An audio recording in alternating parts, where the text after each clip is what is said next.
السلام علیکم ورحمۃ اللہ وبرکاتہ۔ ہمارے چینل جرنی تھرو دا قرآن میں آپ کا خیر مقدم ہے۔ آج 14ویں روزے کی نسبت سے 14ویں پارے کا خلاصہ پیش خدمت ہے۔ 14واں پارہ ربع ماہ۔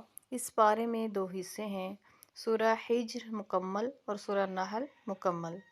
سورہ حجر میں 4 باتیں ہیں۔ نمبر 1 کفار کی آرزو، نمبر 2 قرآن کی حفاظت، نمبر 3 انسان کی تخلیق اور نمبر 4 3 قصے۔ کفار کی آرزو، آخرت میں جب کفار مسلمانوں کو مزے میں اور خود کو عذاب میں دیکھیں گے تو تمنا کریں گے کہ کاش وہ بھی مسلمان ہو جاتے۔ قرآن کی حفاظت میں اس بات کا ذکر کیا گیا کہ اللہ تعالیٰ نے قیامت تک کے لیے قرآن کی حفاظت کا ذمہ خود لیا ہے۔ ارشاد ہوتا ہے اِنَّا نَحْنُ نَزَّلْنَا الذِّكْرَ وَإِنَّا لَهُ لَحَافِظُونَ، بے شک ہم نے ہی اس ذکر کو نازل کیا اور ہم ہی اس کی حفاظت کرنے والے ہیں۔ نمبر 3 انسان کی تخلیق، اللہ تعالیٰ نے انسان کو منی سے بنایا، فرشتوں کا مسجود بنایا، شیطان مردود ہوا، اس نے قیامت تک انسانوں کو گمراہ کرنے کی قسم کھا لی۔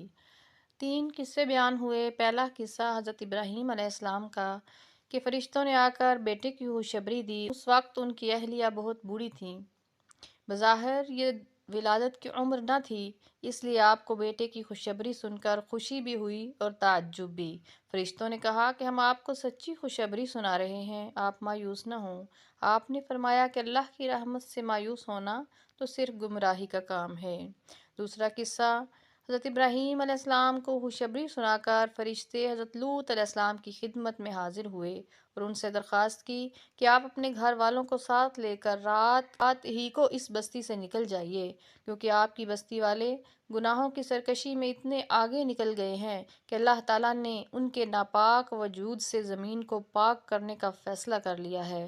ان لوگوں کی جڑ صبح ہوتے ہی کاٹ دی جائے گی۔ تیسرا قصہ اصحاب الحجر کا بیان ہوا۔ اس سے مراد قوم سمود ہے۔ یہ لوگ ظلم اور زیادتی کی راہ پر چل نکلے تھے اور بار بار سمجھانے کے باوجود بت پرستی کو چھوڑنے کے لیے آمادہ نہیں تھے۔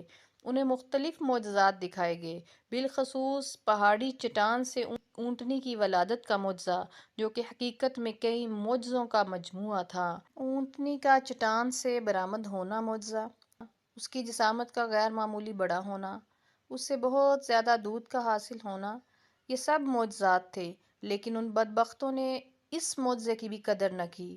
بجائے اس کے کہ اسے دیکھ کر ایمان قبول کر لیتے، انہوں نے اس اونٹنی کو ہلاک کر دیا۔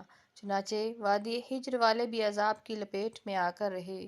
سورہ نحل میں 5 باتیں مذکور ہیں۔ نمبر 1 توحید، نمبر 2 رسالت، نمبر 3 شہد کی مکھی، نمبر 4 جامع آیت اور نمبر 5 حضرت ابراہیم علیہ السلام کی تعریف۔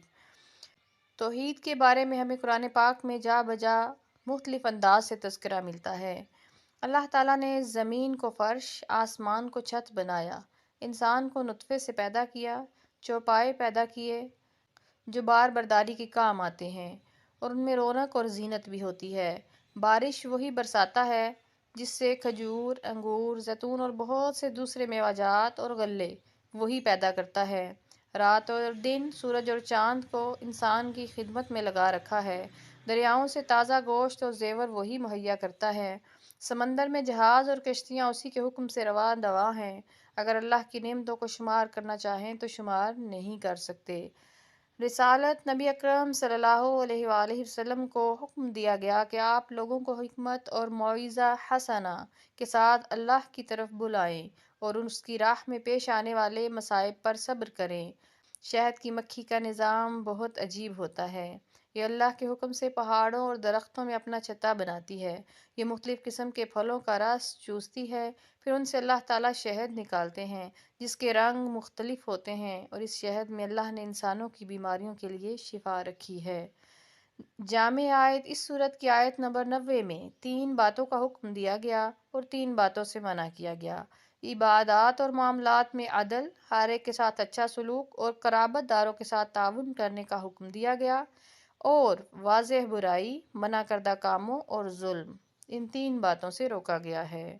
حضرت ابراہیم علیہ السلام کی تعریف کی گئی کہ حضرت ابراہیم علیہ السلام زندگی بھر توحید خالص پر جمے رہے۔ حضور نبی اکرم صلی اللہ علیہ وآلہ وسلم کو ان کی ملت کے اتباع کا حکم دیا گیا۔ یہاں پہ پارہ نمبر 14 کا خلاصہ مکمل ہوا۔ انشاءاللہ پارہ نمبر 15 کے خلاصہ کے ساتھ ملاقات ہوگی۔ اپنا خیال رکھیے اور اپنے اس چینل کا بھی۔ والسلام علیکم ورحمۃ اللہ وبرکاتہ۔